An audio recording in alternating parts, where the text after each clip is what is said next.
সকাল 8:20 নাগাদ প্রাক্তন মুখ্যমন্ত্রীর জীবনাবসান। দীর্ঘদিন ধরে আপনারা জানেন ফুসফুসে সংক্রমণে ভুগছিলেন বুদ্ধদেব ভট্টাচার্য।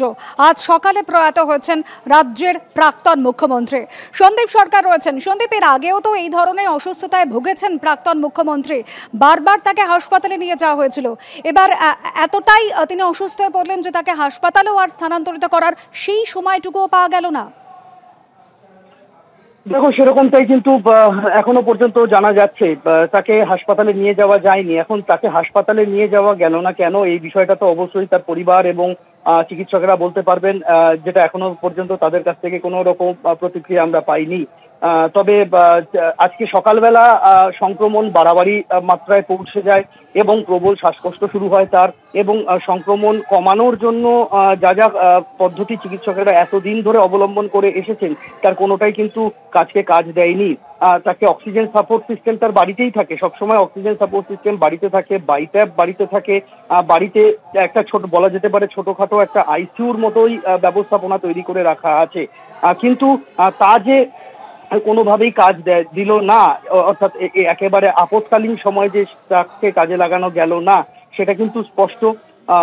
প্রাক্তন মুখ্যমন্ত্রী বুদ্ধদেব ভট্টাচার্য দফায় দফায় অসুস্থ হয়েছেন। যতদূর মনে পড়ছে 2021 সালে তিনি কোভিডে আক্রান্ত হয়েছিলেন, এবং সে সময় একেতেই তিনি ক্রনিক সিওপিডি সমস্যায় ভুগতেন, তার উপরে কোভিড তার ফুসফুসকে কিন্তু আরো অনেকটা কম্প্রোমাইজ করে দিয়েছিল, আরো অনেকটা ক্ষতি করেছিল ফুসফুসের।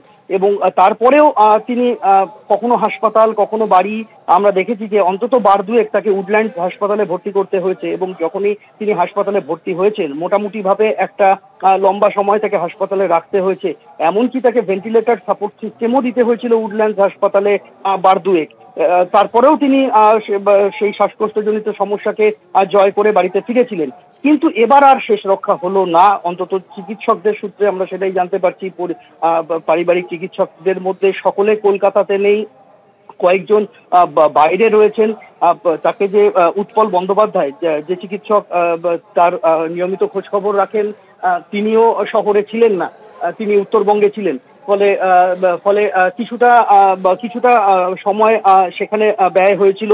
তবে যেটা এখনো পর্যন্ত আমরা জানতে পারছি যে যখন তার ভোররাতে শারীরিক অসুস্থতা বাড়াবাড়ি জায়গায় যায়, তখন হাসপাতালে খবর যায়, হাসপাতাল থেকে চিকিৎসক দল ছুটে আসেন, এবং তারপর তারাই কিন্তু তাকে ফেরানোর জন্য আপৎকালীন যা যা করণীয় চিকিৎসকেরা সেটা করা শুরু করে দেন। কিন্তু তারপরেও শেষ রক্ষা করা যায়নি। 8:20 নাগাদ মারা গিয়েছেন তিনি। তার প্রয়াণে একটা কিন্তু অধ্যায়ের পরিসমাপ্তি হলো বলা যেতে পারে। দীর্ঘ প্রায় 11 বছর তিনি রাজ্যের মুখ্যমন্ত্রী ছিলেন, এবং তারপর থেকে তিনি মুখ্যমন্ত্রিত্ব যাওয়ার পর থেকে তাকে কিন্তু আমরা সেভাবে রাজনৈতিক কর্মকাণ্ডে মাঠে নেমে ময়দানে নেমে রাজনৈতিক কর্মকাণ্ডে যুক্ত হতে আর আমরা দেখিনি। একবার তিনি ব্রিগেড প্যারেড গ্রাউন্ডে গিয়েছিলেন, তবে তিনি মঞ্চে ওঠেননি। তার শারীরিক অসুস্থতার কারণে বাড়িতেই তিনি থাকতেন, বাড়িতেই চিকিৎসকেরা যেতেন, বাড়িতেই তার চিকিৎসা চলতো, পরীক্ষা নিরীক্ষা যা কিছু সেটা বাড়ি থেকেই হতো। একেবারে যখন গুরুতর অসুস্থতা দেখা যেত তখন অনেকটা তার আপত্তিকে অগ্রাহ্য করেই কিন্তু হাসপাতালে জোর করেই ভর্তি করা হতো।